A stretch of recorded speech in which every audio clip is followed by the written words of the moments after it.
Hello, everybody. Welcome to Sonic Talk, episode 571. Recording today, Wednesday, the 27th of March. In fact, we're just one day before Synthplex, which we're going to be covering. We got Jim going over, Jim of the Synth Memes. He's going to be sending up videos and whatnot with a brand new production system that we've lined up for him. So I'm really excited to see how that goes. Yeah, I think one day, tomorrow. In fact, and so there's going to be all sorts of videos. If you haven't got a ticket and you're in the Burbank area of LA, it might be worth going to check out. If you go to synthplex.com, you can have a look at it. We're also, what else are we doing? Oh, yes, I should also mention a big thanks to our friends over at iZotope. iZotope have provided the prize this week, which is, of course, this time a copy of iZotope RX7, fantastic audio restoration bundle of plugins. If you do video stuff or audio stuff, just really kind of a bit priceless in many ways because it can fix many things. This is the podcast dedicated to music, technology, audio, software, synthesizers, electronic music, music production, live music, all that kind of stuff. I think my mic is all right. Yes. Yes, I'm using the new, what's it called? Remember the Rode Podcaster, which is a nice little mic. Anyway, that's enough of that. I want to say hello to our guests. We'll start over here with Mr. Yoad Nevo, who is developer with Waves, but in his day job, I don't know which is the day job, because you're also producer, engineer, I keep studio owner. that. Which one? Yeah. What do you say if you had to say I've got this job? Well, I'm mainly a producer and mixer, and taking that experience, I do what I do at Waves. Having said that, I've been with Waves for so many years that I actually take my experience developing stuff and products into my music production. So it's kind of symbiosis and all of those things. Yeah, well, exactly. I see you're not in your new studio, but I'm sure we'll get you on the backdrop once again soon, because you just moved into that end of the year, and it's all up running. It's all fixed now, right? Yeah, it's all up and running, and next time we'll do it from there. Excellent. Okay, and we'll also say hello to Mr. Dominic Hawken, Hello, who's there good in his ambient layer with you've got the tape machine up there. Is that a Revox up there? Have I asked you this already? It's a Revox, but it's a delay. I don't record to it. I record through it. So there's a very, very good YouTube channel by a guy called Prince Fatty, who's so named, I guess, after King Tubby. He does a lot of dub reggae stuff. And one of his tricks was to use one of those with a speed control on the back. So you get like an A77 has a speed control with it and it's very slow. The B77s and the later models are a bit quicker. So the tape goes really slow, and the principle of the whole thing is that they can record and play back at the same time. So it records through a record head and plays back a few seconds, maybe a second later.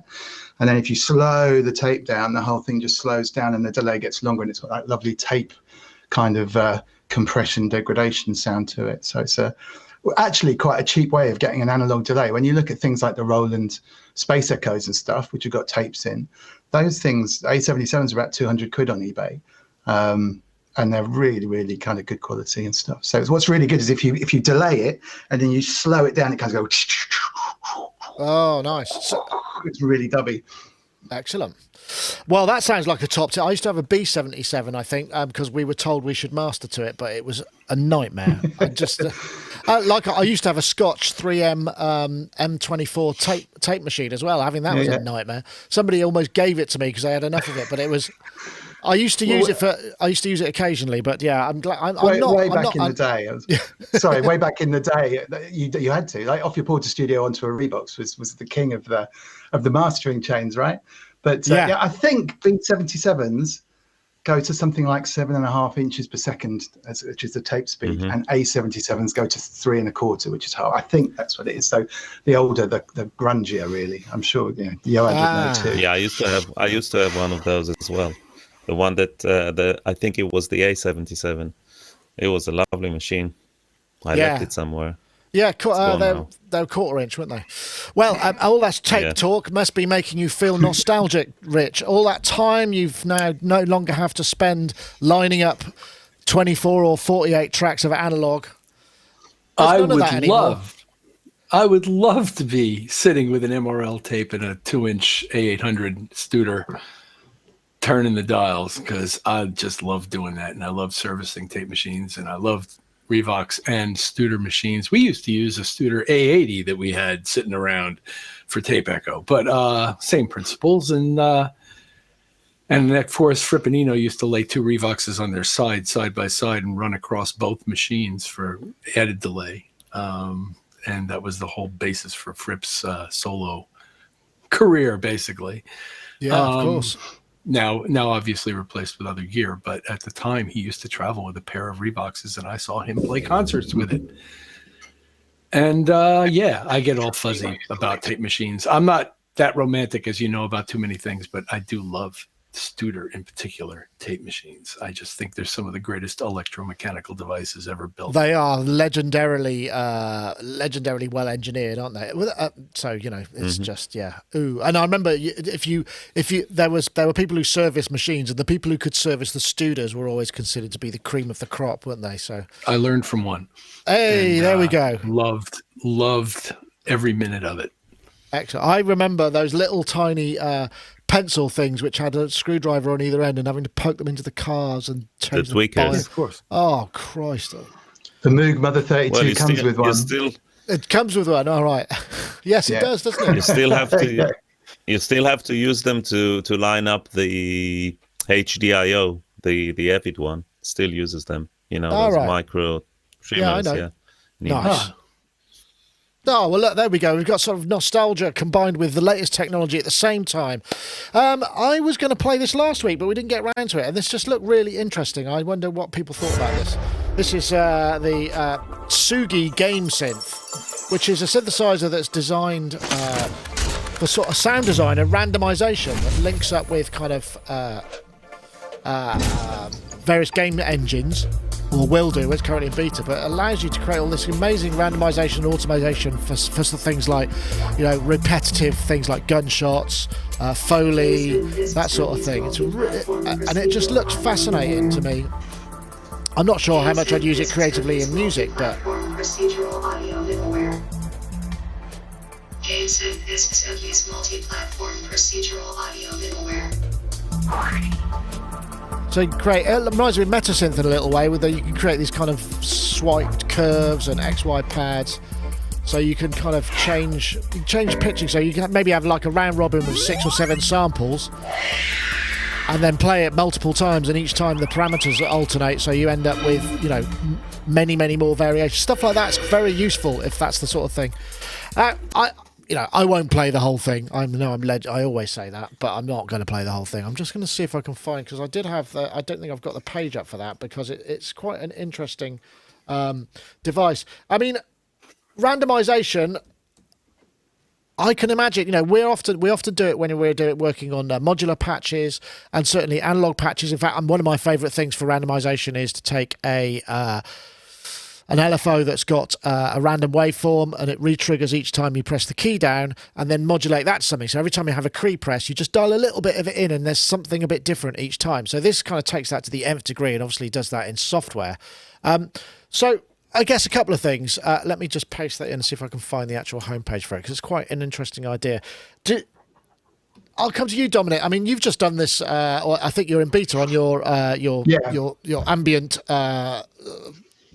sleep app.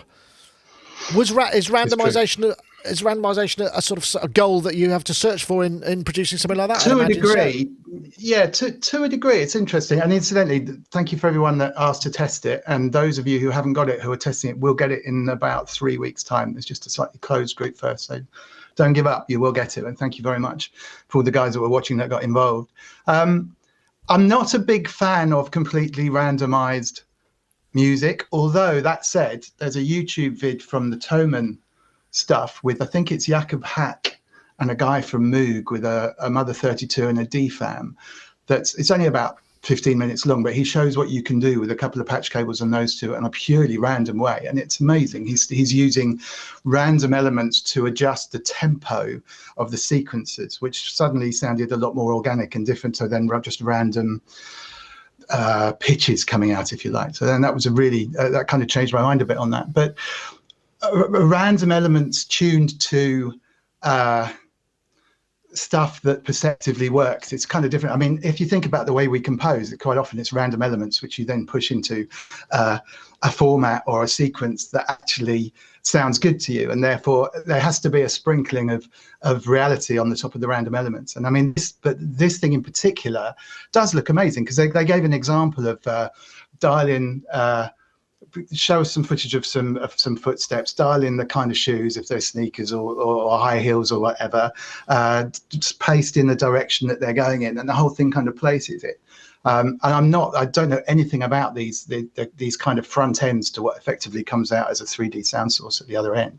But it does look very tactile and very like something that would make your life a lot easier if you were placing this stuff. And we talked about it, I think last time I was on the show, where the gaming environments and this stuff have engines that are doing this in real time, the movement, but they still need to be told points in the 3D world that sounds need to move between and so forth. So it's slightly out of my league, that stuff. But if you can, it just needs to sound real rather than completely random and so forth. And there's an element of random in the universe, man, anyway. So there's a lot of stuff going on that you can hear that makes things sound natural. And if you remove that stuff, then things just sound unnatural. It's like that recording of space or nothing that people use on every single film, because there is a sound to everything. It's never silent.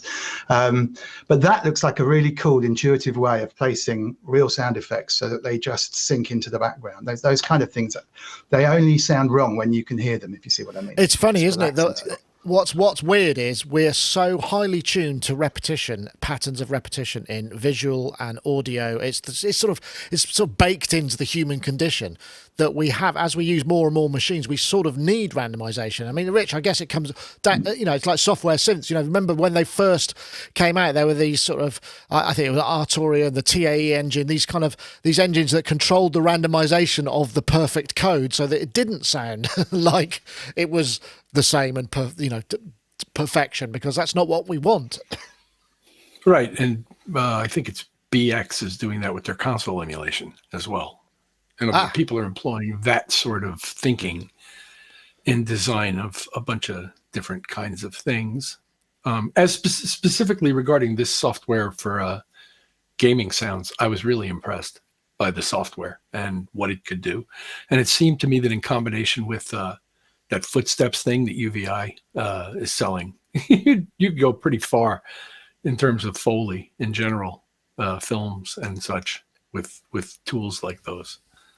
Yeah, absolutely. I mean, I think the thing about this is it's got a massive synthesis element to it, not just sample playback as well. It comes with all sort of different libraries. I should actually post the website up here. It's if you go to tsugi-studio.com, GameSynth is what you're looking for. It's on offer till the end of March, and you can get all these different libraries for it and stuff. But coming back to randomization, Johan, I guess as a developer software, this is actually probably quite core to a lot of what you do, right? The nature of, because computers can be so accurate that they'd be cold and unpleasant, and we don't really want to listen to that sort of thing. Really, humans don't like that sort of stuff, really. Yeah, when you try to not even to model, but to create a synthesizer that will sound kind of real. I wouldn't say even analog, but that would sound pleasant, and the way we all think a synth should sound like. You need to take a lot of measures in order to get some of the artifacts of analog oscillators. It's the instability, it's the phase differences, it's the fact that analog oscillator, especially a VCO rather than a DCO, runs freely, and whenever it basically runs all the time, and you just gate it. So you allow it to be audible. So, but actually, when you have like a Juno 6 or something like that, you have 6 oscillators running wild, basically, and someone at some point has tuned the voice card to make it in pitch, to have it kind of sounding right. But there's still a slew and of the pitch and the phase is always different. So you have to basically take all these things into consideration. But what interests me about this program is the fact that it's kind of a resynthesis engine, and this is very interesting because you can achieve that in a few ways. And one of the ways, and the first one that comes to mind, and I'm pretty sure that that's from the little I saw about it, is additive synthesis, which allows you to separate the spectral content into its individual bins in a similar way to what a vocoder does, or what a spectrum analyzer basically. And when you do that, you can do it in the analog domain, and then you don't have much control. But if you do it in the digital world, then you can control those bins in certain ways. So that's one way of doing it. One thing that immediately came to my mind is the Kima Capybara, which was a very unique piece of software from the. I think it started even in the 80s. It's often paired up. It's often paired up with the Harken Continuum, isn't it? I think that one. It had a hardware thing as well, and it was amazing. And even before that, TurboSynth, which was for the Atari, which was also the first kind of synth edit reactor kind of thing. So it's really interesting the way that, because you can manipulate samples or PCM audio in many ways, and one of the ways is to separate it to its 4 elements, which are pitch, contour or formant filter, amplitude, and residual. So basically, if you split the signal into those 4 elements, and then you can manipulate each one of the elements and put it then together, or only use some of them, then this can create a very interesting resynthesis kind of possibilities. So that the whole thing is really interesting, and obviously the interface looks cool as well. The fact that you can draw stuff, and it looks intuitive, and I almost wish I would do like a film post production after looking at just so you could use it. I think it's useful for other stuff as well. But I mean, this kind of comes back because the modulators generally in sort of traditional analog, certainly analog synthesis, subtractive synthesis, we're kind of stuck with an envelope, and it's quite sort of basic and simple, and they are very repeatable. And I find myself, sometimes I might dial in an LFO on something, and after a while I get a bit sick of it, really, because it becomes very predictable. So I wonder, there's obviously other tricks to it, but as software complexity becomes greater, we can introduce more of this stuff, but it also becomes a bit more scientific to apply. So you've got this sort of law of diminishing returns, because then it becomes too deep, and then it's sort of less immediately musical. So you've got this a difficult kind of dilemma, I suppose. I think you'll be surprised at the effort that is being put to these things. In all the synths, all the digital synths, all the plugins that sound good, they have this kind of thing in mind, and it's implemented to the oscillators. Otherwise, it sounds very flat and kind of metallic. I can imagine in software world, it's sort of like your random algorithm is almost your sort of crown jewels, your secret. It's in the same way that FM in radio, your FM mod at the end where you get the sound of your FM is nobody tells you how that works. That's only yours. Mm-hmm. In a way, it is, but you can get a lot of it by using oscillators, by using LFOs to modulate different things, and when they intermodulate, they create different effects, and it's all at very low speed, low rate. So because you definitely don't want anything harsh or like a sample and hold thing. You always want it very some sort of smooth, slow, right? and very slow. Yeah. One of the ways that can be done is with, I think Diva was one of the first ones. There are software routines that will mimic computer chips, technology components and stuff that people use to build electronic stuff. So, and each of the components has a tolerance, and the tolerance will move depending on the temperature or how expensive the component is. And that's what causes things like the oscillators to drift. So they'll actually build the circuit inside one of these simulators. Spice, I think, is one of the simulators, and then monitor the output. So you're actually modeling the synth itself as an electronic thing, and running it like a synth, and then analyzing the input and the output. So you're literally saying this resistor has a 10 ohm value, but actually it's going to shift between 9 ohms and 11 because it's got a 10% tolerance, blah, blah, blah, all the way through this whole synth. And the temperature that the synth is likely to be is going to vary between 15 degrees and 25 degrees. Wow, right. So, and you're literally then modeling the electronics. And these modeling things tend to be really accurate because clearly you could use them to build anything from a space shuttle to a washing machine, and they need to work. They need to know what's the worst possible situation if all of the components and everything that I've built and the temperature is at its extreme. Is this thing going to catch fire, kind of stuff? And so they use that. And I know Diva, it may not have been the first, but Diva were touting this as why it sounds so good at the time. And even now, that software really does sound good. And I'm sure all of the other, I mean, yeah, I don't know, with Waves and stuff, I'm sure everyone else is jumping on this kind of I guess, yeah, it's kind of deep component modeling, Rich, right? I mean, I guess that's the same in, Yes. McDSP. All of these guys are probably using the same techniques under the hood somewhere, right? I don't know about McDSP, but yes. And I think in math terms, they call this constrained random, where you define the parameters of a random within which a sort of random event can take place. You can even decide conditions under which it takes place, or percentages of time under which it takes place, or any of this is actually sort of easy to do in digital. If once you define what you want to do it to. What you could actually do now, here's a thought. So if you've got an old inefficient computer that gets hotter quickly, presumably there's some sort of temperature sensor in it, which you could then feed back to the software. The instrument could then behave differently the hotter and the older your computer was. If you like an iPhone, when the battery starts running out. You know. And all you have to do is measure the frequency and the conditions under which that takes place, and write that into your constrained random framework and over what range of values it takes place. And interesting. Off you go. I like the idea of that.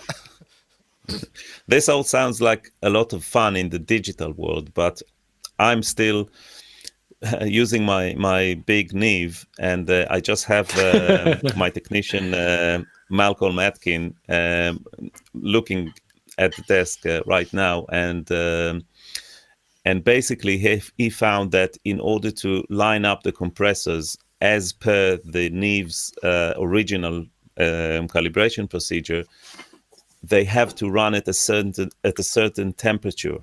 Otherwise, so when he does it on the bench and he calibrates it, when he puts it back in the desk and waits an hour, the reading will be all over the place. So there's a fun element about the whole thing when really in your studio. You know what I mean? Yeah. I would rather didn't have to go through all that right now, but I see what you mean. There's a dark side. Yeah, I was going to say we way did back a cap. Sorry, Rich, go ahead. Go ahead, Dom. Oh, okay. Sorry, I was just going to say way back in Mayfair Studios in London, you could automate the air conditioning. One of the buttons on the SSL, they'd wired up to the air conditioning. I don't know if I told you, but so every time the chorus would come on, you could blast this air, and it's like, yes. Excellent. Sorry, Rich. Well, we once recapped a tried console, and we were there matching capacitors, trying to find the closest matching values we could use, and within a range of certain values and such. It's an analog world like that. That's an interesting. I suppose it's not something we often think about, really. I mean, and that's again why 3 or 4 different mini Moogs will sound different, because they're all different components of different varying quality that have degraded at different rates and whatnot. Especially when the third one is a Behringer. Maybe so, yeah. Well, let's just say, if you want to go to GameSynth, Tsugi, check it out. It looks really interesting, and it's the sort of thing that I don't think it's not just for sound design, but it looks like it's kind of a lot of fun to play with. I mean, it's going to be it's $400 US. It's currently at $290, so it's not an insignificant investment, but it looks like a lot of fun if that's what you need in your world, and it could bring a lot of things together, I suppose. Okay, I think what I'm going to do now is we'll do the isotope thing now while we recalibrate for the next topic. RX continues to be the industry standard and leader in audio repair for music and post-production. And with RX-7, we've introduced groundbreaking new ways to quickly and easily fix and manipulate audio. Take the game-changing Repair Assistant, an intelligent helper that can detect noise, clipping, clicks, hum, and more. Also new in RX-7 is Music Rebalance, a powerful source separation tool. Drums too loud? Vocals not loud enough? Let's fix that. You can also create instrumental versions of songs by removing the vocal elements. You can now alter the pitch without affecting the timing of your audio, and conversely, alter the time without affecting the pitch with the new variable time and variable pitch modules. Using the new dialogue contour, you can improve the performance of a line or even create a new performance by altering the pitch contour of the dialogue, therefore adjusting the intonation of the speaker, and introducing Dialogue Dereverb, a module powered by machine learning to reduce the presence of reverberations around dialogue. RX-7, a new frontier in audio repair.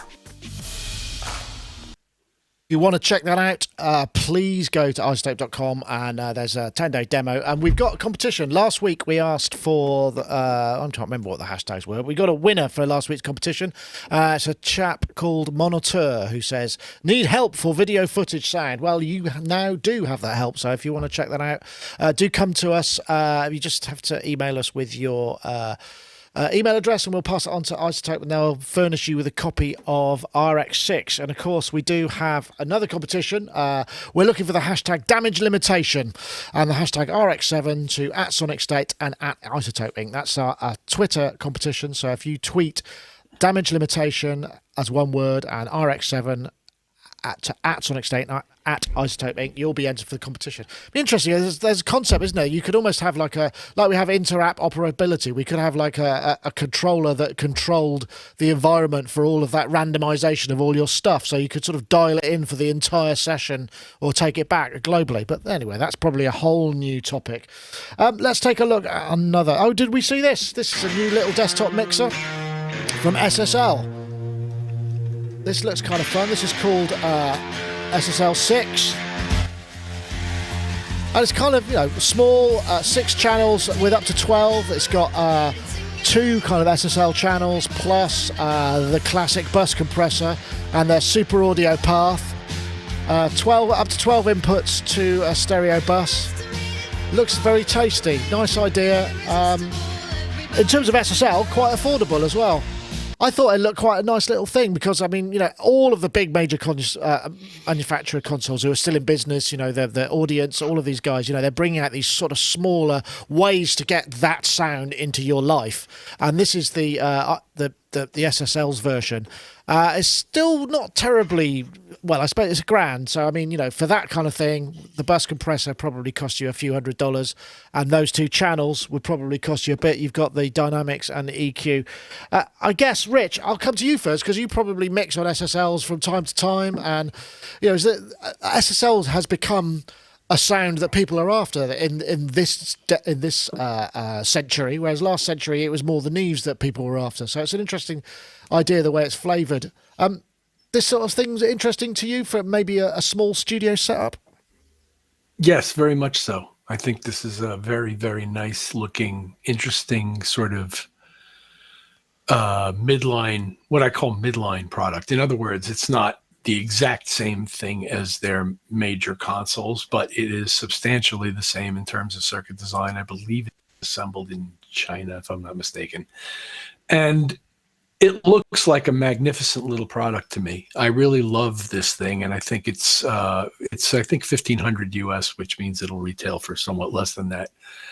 And having 2 channels of that quality of input and being able to sum 12 analog input signals in a sort of SSL themed environment for that kind of money, I think is a very cool sort of set of features, along with the various compressors and things that they've thrown in, monitoring environment and such. I like it. And I think it's going to be useful to a particular range of client who's looking to step up from their whatever they're using now into something, if they're trading in their old interface for an Apogee or something. In other words, if they're spending up on their studio gear, this is sort of that next tier level, I think, in terms of the market placement.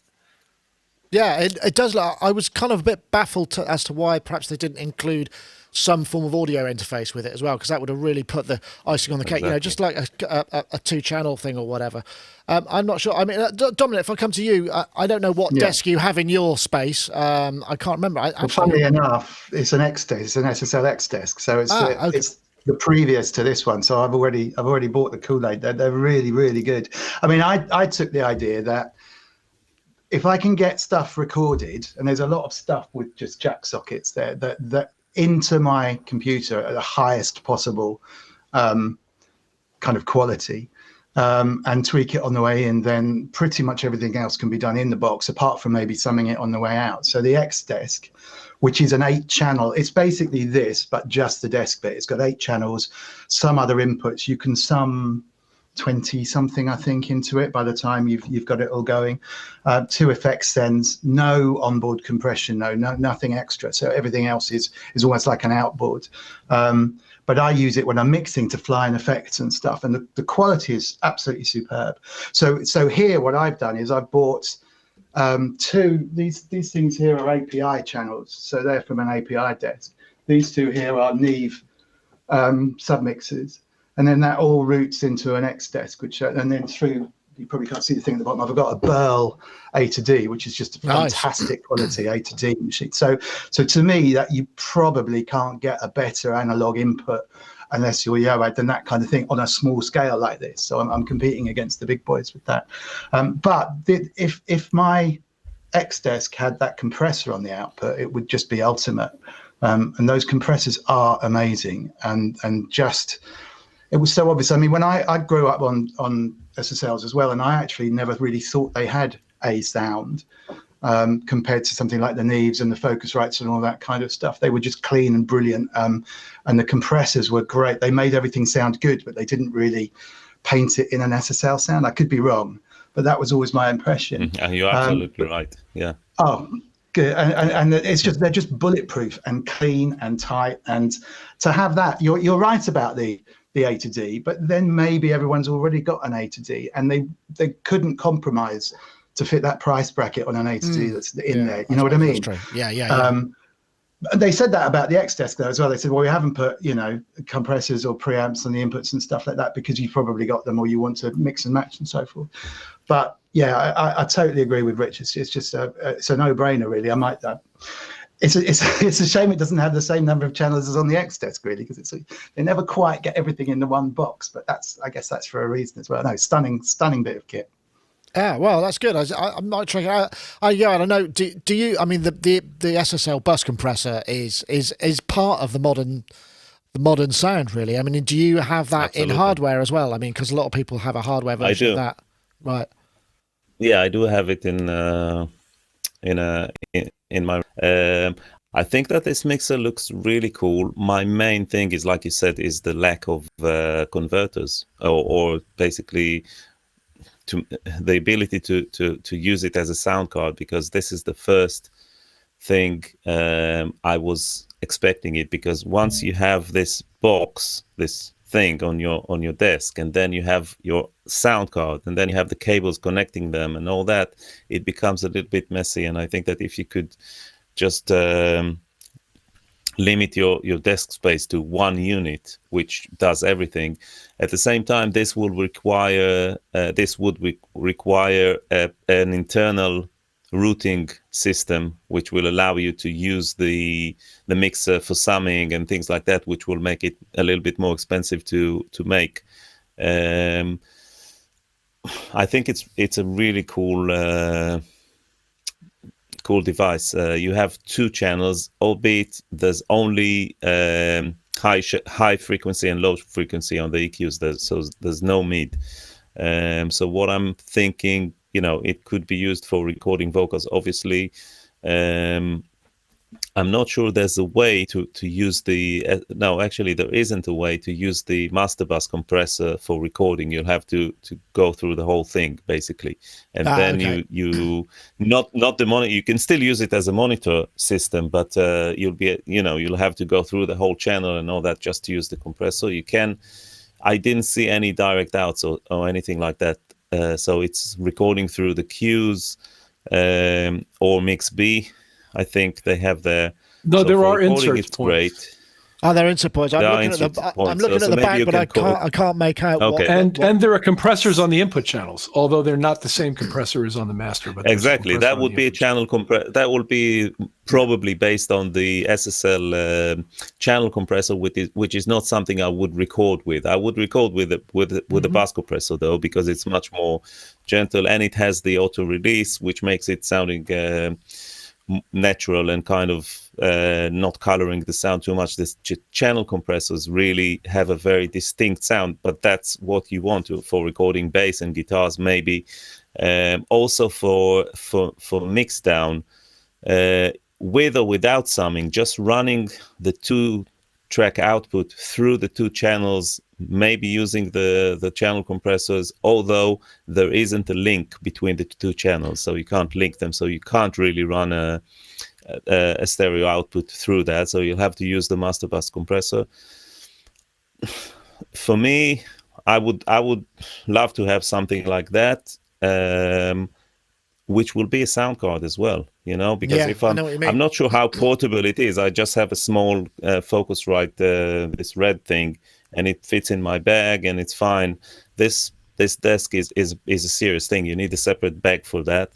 I'm just looking to see if there's any specs on it. I can't see the specs. It's a bit more chunky, I think, perhaps than that. But yeah, it does look nice, doesn't it? It's a desirable thing. So yeah, I think it's available now, and people have been kind of gassing over it a little bit, and it looks like none of us are any different. But yeah, the sound card thing would be nice.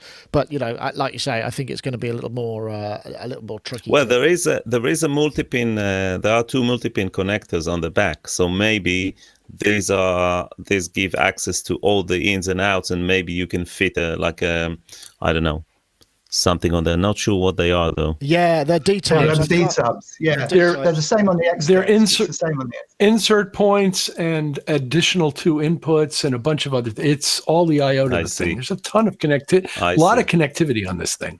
Right.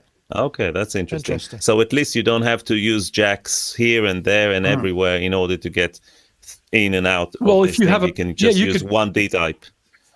Yeah, you could patch pay it and just use it that way. Very cool. It's exactly what I've got running here. There are like six or 8 D-subs on the back of the X desk, and a patch bay over here just has D-subs on the back. So it's actually very easy.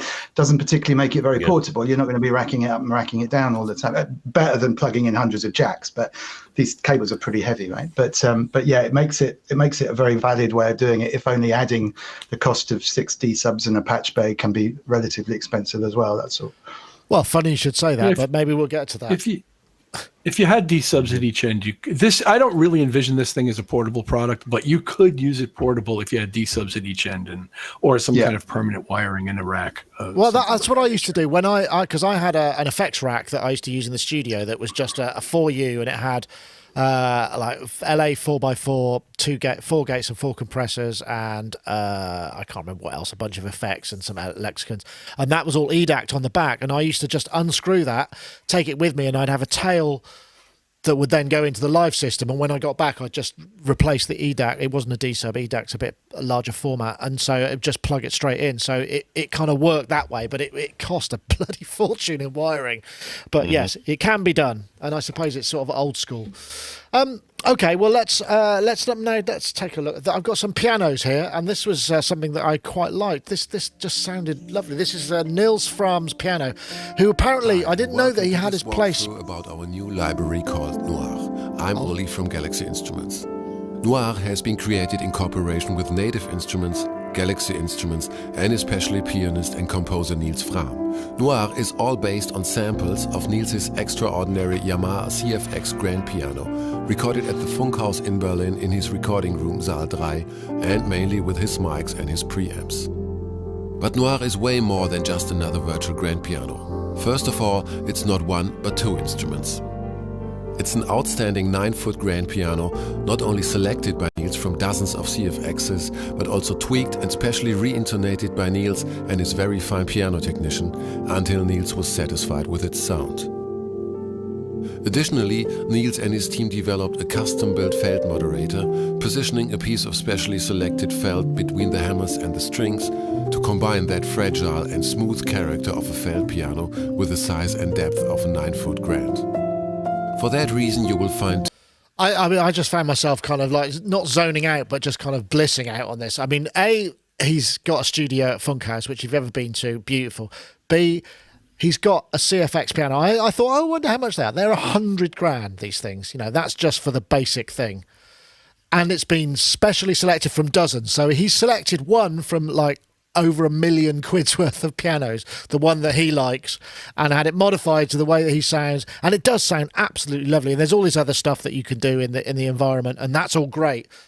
But what it did really make me do is listen to the sound of the piano, like really carefully, and I just thought, wow, that sounds really great. And it's this thing, isn't it? Because we've also got there's the UVI key suite, which comes like 20 different instruments, which is less specialized than this, but this is so super specialized. I mean, where would you ever get the chance to have a sound of that kind of piano? I mean, Rich, I only come to you because you're a pianist, so I'm sure you appreciate the piano.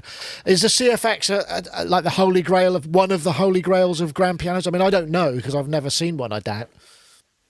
I'm sure it is, but I don't really operate in that circle where I'd know for sure, but it must be. I mean, based on what it's sounds like even in this recording and what it looks like, it must be. I love this thing, and I like what these people do with pianos. They did the Una Corda product for them before, and there's all kinds of wonderful things that thing does, and they're just very unique instruments and really, really well done recordings. And I love the fact that they took the lid off the thing, because that's how I prefer to hear a piano too. And I love that they did that. And that Particles engine or whatever they call it, it's not called Particles, it's called something else. But they have this aleatoric cool cloud. Yeah, he couldn't resist the aleatoric cloud reference. Anyway, multiple times. Lovely video and product, and I really enjoyed the piece. And the felt treatment is also very cool and useful, I suppose, and unique. So well, it would definitely change this. Just to prove that I wasn't making up. This is I found this is a UK retailer. You could buy a CFX concert grand piano in polished ebony on sale. Actually, this is for £103,000. You save 25 grand from the. I mean, you know, we've sort of been going on about the legendary cost of Fairlights and Synclaviers. This just has all of them beat by a significant margin. I guess the relative price is perhaps different. I don't know. Dominic, are you a pianist? I mean, do you kind of? Yeah. I came up through the grades. I mean, I'd have to rip all the felt out, obviously, and refurbish it for that price, but I mean it's what can I say, it sounds wonderful. I'd love to play it. We've had a vague conversation about pianos and things like this before, and a lot of it is about the feel of the keyboard and personal preference as well. But sonically it just sounds amazing, doesn't it? About 3 or 4 years ago, I went through all of the piano sample engines that I could find to try and find one that worked, and I was looking for something that was actually, again, one of the initial things I was doing for the sleep app, a bit more lullaby, a bit more actually very similar to what you can hear on this demo. And I ended up buying the UVI. Funny, because you mentioned UVI, the Ravenscroft specialist piano from UVI, which I think is great. Actually, it's really, really good.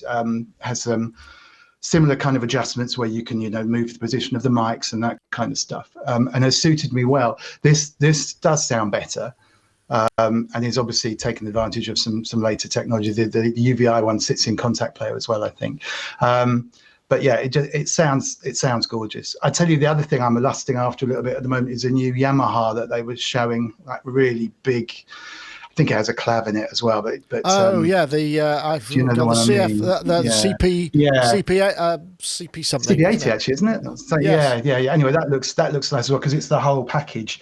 What's the retail on this piano library? Do you know? 129 quid. It's not, it's not massive. Nothing. Not for something that sounds that nice. Yeah. No, I think that'll be. I'll report back next time I'm on about how wonderful it sounds then. Yeah, you must get. I mean, if you're doing lots of production, piano forms the basis of many things, and there's something really magical about a beautiful sounding piano. I mean, that's the thing. When I was listening to this, I just thought, my goodness, a piano is a great piano is such an amazing instrument. I mean, do you have a sort of favourite? Do you know when somebody comes in and you ask what it is, you just go, oh yeah, you should have used this instead, or maybe we could revoice it with X or Y or. Yeah, I'm a bit biased because I made a piano for Waves, Fazioli Grand at what's the studio? I forget now. But so I've been through all the process of recording and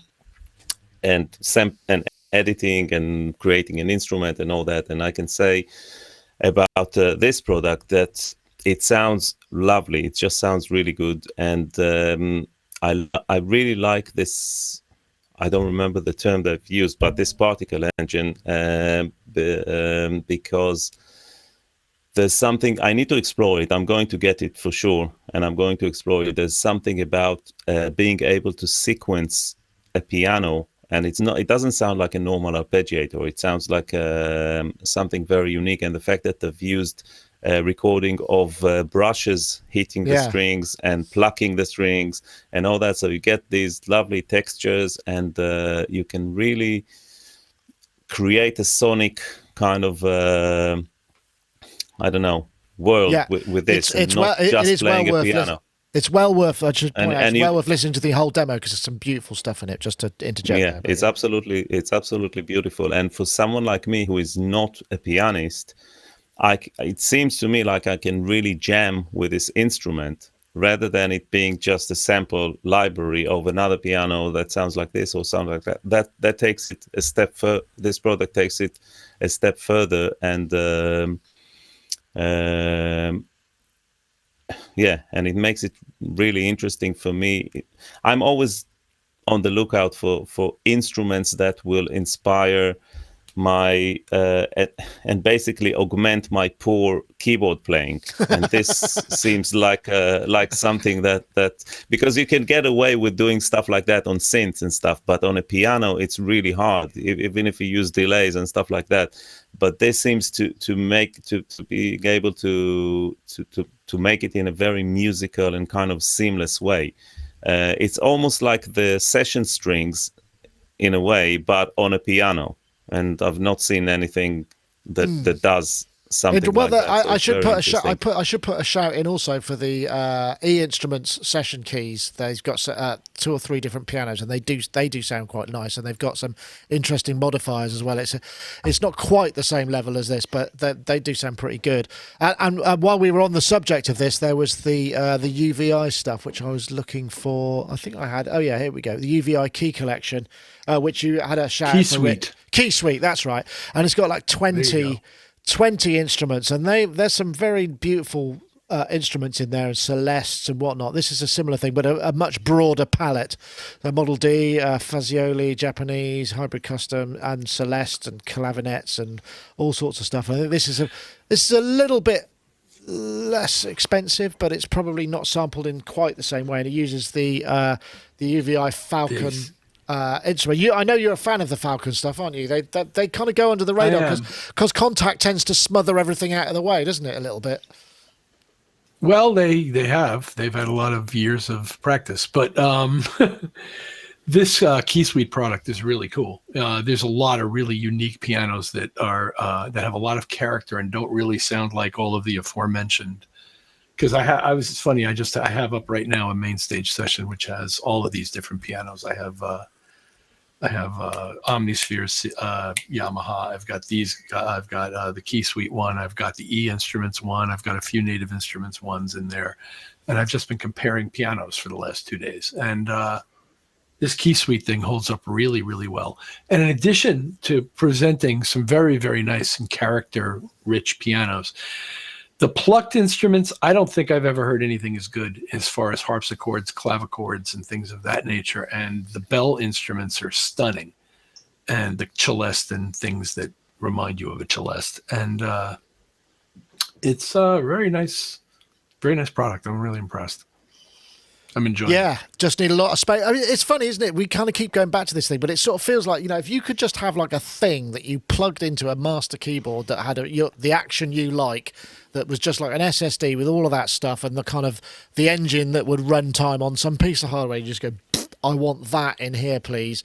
I could bang it on about Raspberry Pis, but, you take the case and you just kind of go click and it's got all of that stored in it, and then it becomes that instrument for that time and can handle it all. I mean, there seems to be, because it's having to have all the computer and all the crap in the way that puts a lot of people off these things. Because, I mean, it's like, I'd love to have this live, but I don't want to have all of that stuff that I have to go with it. It'd be nice to be able to replicate something, but maybe it's not possible to have that level of power in a contact instrument, in a embedded device. I don't know. Well, there's two ways of looking at that. First of all, there are hardware solutions by both Roland and Yamaha and Korg, actually. All of them have major hardware solutions that have various advantages and disadvantages to them, but most of them offer that sort of level of programming. In any case, on piano sounds, for example, Roland has put the V piano in the RD2000. So what was once a $5,000 product is now part of a $3,000 product, and all the editing features and everything else,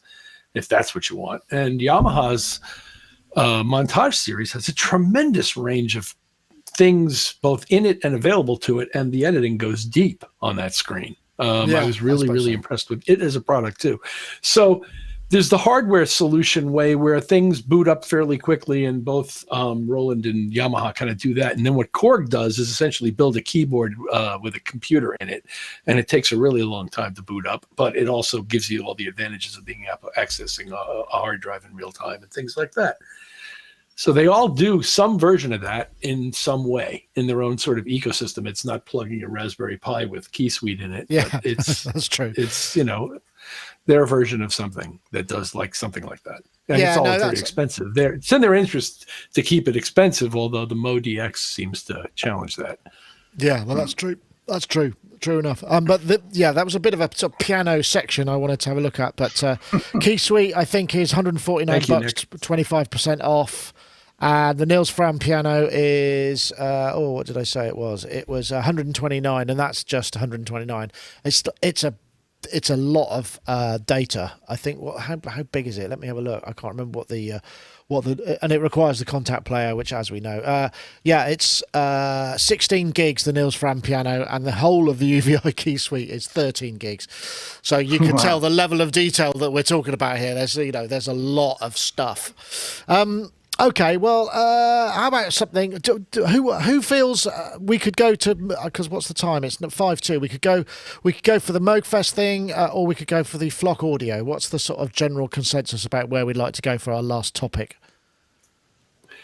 Either is fine. Well, as much as patch bays aren't the most interesting topic in the world, that Flock Audio product looks pretty cool. Okay.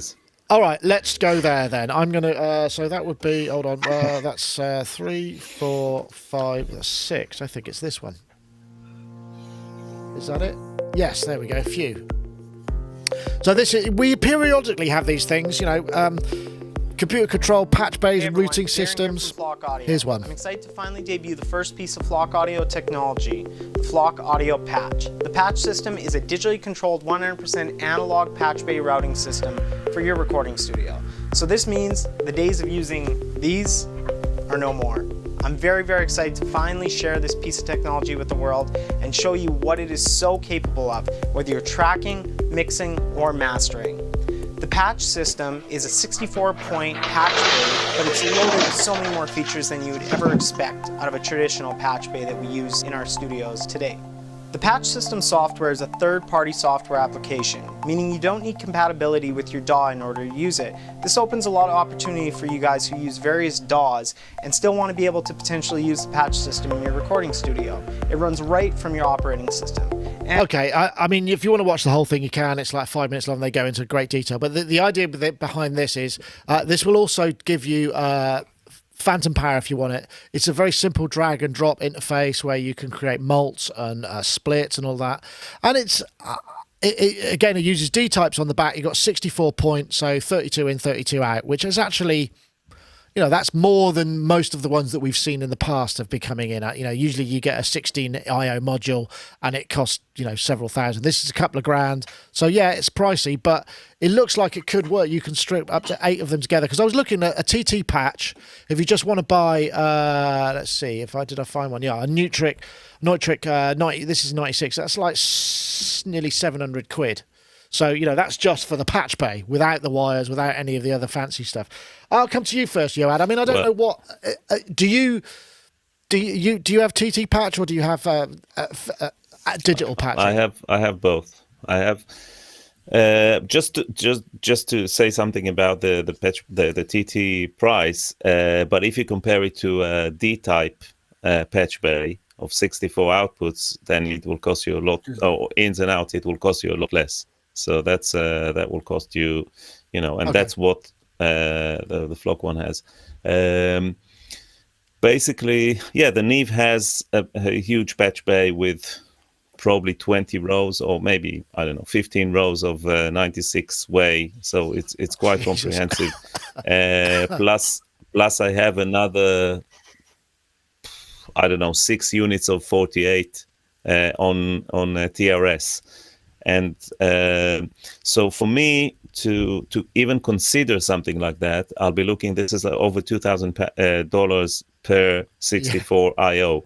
So I'll be looking at a lot of money for something like that. It looks very cool. It looks very handy and very easy to use. It makes a lot of sense to have the dedicated phantom power, because it means that you can have your mics and you can turn them on and off regardless of which channels or what device even that they go to, which is great. The one thing, the main thing, and the only thing for me is the audio quality, because this is an active system. I don't believe it works on relays, which means it works on either VCAs or other form of switching, and and basically it means that you're running the sound through it, and it depends on how it sounds, especially when you're talking about line level signal, mic level signals. So if it runs on relays, then heads down basically, because and that would make it very expensive. I like things that go click when I change them, that sound of relays, like your turn signal on your car, at least on old cars. That thing, I like that clunk. I like hearing that, and because then I know it's contact to contact, it's point to point, and the signal doesn't have to go through any soft switch, VCA or anything. So I'm not sure. I don't know enough about that system to know for sure what the audio quality on it. But it'll be very interesting to find out. That's a very good point, actually. Yeah, I know. I saw you nodding there, Rich. I mean, if it's an active system, then it quite possibly could have a sound, right? Oh, it will. Bingo. I say, Yoad, bingo. That's exactly right. What does it sound like? Because it obviously is going to have to go through some form of electronics to do what they're doing without a gigantic number of relays. So that, I guess, that makes that. By the looks of this, here we go. So, by the looks of it, I don't think there's enough room for hundreds of relay. No, it's only one U and all that. So it would be. Has to be. Yeah, it would be a motherboard with some sort of IC doing the routing. Right. So that's exactly. that's the clincher, I guess, isn't it? Yeah. I hadn't thought. What does it sound like? Input to output. Yeah. Oh, are we still looking then, Dominic? We're still looking for the wireless studio. Even here, there's 3 96s, right? And they're full. And there isn't, it looks busy behind me, but it's not Yoad territory with tie lines going into everything and a huge need. That's just, a couple of racks of outboard and some synth. And I wanted to do it properly, so I made sure, all the inputs and external ins to everything are there. But it's so expensive to do that. But it's been said before, nail on the head, basically. My monitor controller here is a Dangerous Audio one, and that has relays in when you turn the volume up. It's brilliant. The weakest link in the chain, and it only takes one weak link, is that. And when that weak link is between what you're recording and your recording device, then you've got a problem, really, haven't you? So I don't know if other people understand the concept of this, but a relay, although it sounds really old school, a relay will literally mechanically connect two switches together in exactly the same way as plugging in a patch cable. It's you get the sound. No sound whatsoever. It's the sound that some Apollos have them when I can't remember when you're switching in. So you get a click, and it's because it's actually physically making. It's like there's a little solenoid in there that's moving kind of actual physical connectors. There's a little magnet that. It's great for things like that point of I'm sorry. And arguably that point of contact has a sound as well and degrades over time. Of course. Yeah. Of course. True. Get your Servicol spray out to get all the dirt and stuff off of. So those, maybe are we actually? I mean, maybe the best thing to do is it's like the little desktop SSL system where we just take the jack out of the instrument and go straight into the actual to the mixer. That is the purest form of patching. I used to back in the old days. I used to go to the rear of the desk and take out the XLR and go to the back of the Studer and plug it straight in. So I would bypass the patch bay altogether, and I was very kind of anal about all that. And I would also use only channel 14 on this API desk because it sounded better than others, and I was very kind of into all these things. But as time goes by, you kind of have to really choose your battles, and I'm concentrating more on being creative than just being a pain in the ass, really. Yeah. Yeah, that's an interesting thought. Yeah, I suppose so. I mean that was always, I remember when I started out, I was like, and still am to a degree here, loads of cables hanging out the back of things, you patch them in manually. Then I got a little patch bay that was just jacks on either side, which is probably really crummy. And then, when we got tape machines, it was like, right, okay, we really need a proper patch system. And I remember just the planning and the amount of money. And I remember I ruined my fingers because I was wiring EDAX and the tail. It's an absolute nightmare. I mean, it's just hugely labor intensive and expensive. The advantage to patching things in and out is every time you connect or disconnect something in that patch point, you're sort of burnishing the contact. Yeah. Because of the friction of plugging in and out. Whereas a relay won't do that, and certainly a VCA won't do that. So there is an actual a longevity advantage physically to having cable in and out of holes a lot. And actually, you probably have them burnishing tools in the shape of TT or in 1/4-inch form that you can actually just sort of... Yeah, there are. I remember, yeah. Patch bay. It's the audio equivalent of cat's eyes, so that they clean every time you drive over them. And just plug in that patch bay in. The friction. The friction is designed to clean the contact point. I remember when I first got my proper TT patch, I couldn't afford any patch cords. I had like about 8. Everything else was normalised. I had sort of 8 patch cords because they were so expensive. It is true though, because if you look at, say, that's the SSL desk, by the time you've put in, if you get decent quality D subs and a patch bay to take them all and some patch cables, and then you've got to patch everything else into the patch bay so that you can plug it in, that's a significant budget. Probably, I don't know what you kind of budget in, Yoad or Rich, but maybe 10-15% of a studio budget's in cabling and patch bays, I would imagine, and that including the desk and that kind of stuff. And it's worth every penny if you do it right.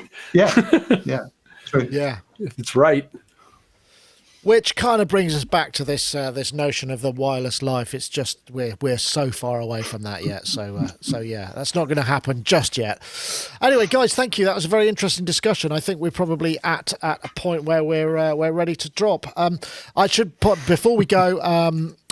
Synthplex, Jim, like I say, is going over there tomorrow. He's going to start sending videos back to us.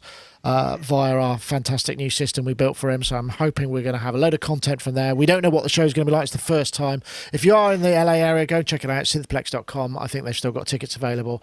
And there's a lot of interesting folks there. And also, I want to say thanks very much to iZotope. Don't forget, if you want to enter to win the competition for a copy of RX-7, we're looking for the hashtag damage limitation, the hashtag RX7 to @SonicState and @iZotope Inc. on Twitter.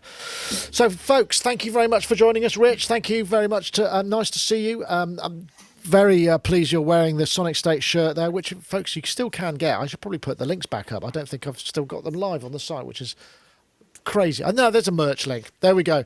Thanks for joining us. You got a relatively easy week this week, or are you traveling? Traveling tomorrow to Italy for a one-off, and then back home for a couple of weeks, and then I'm gone for a long time.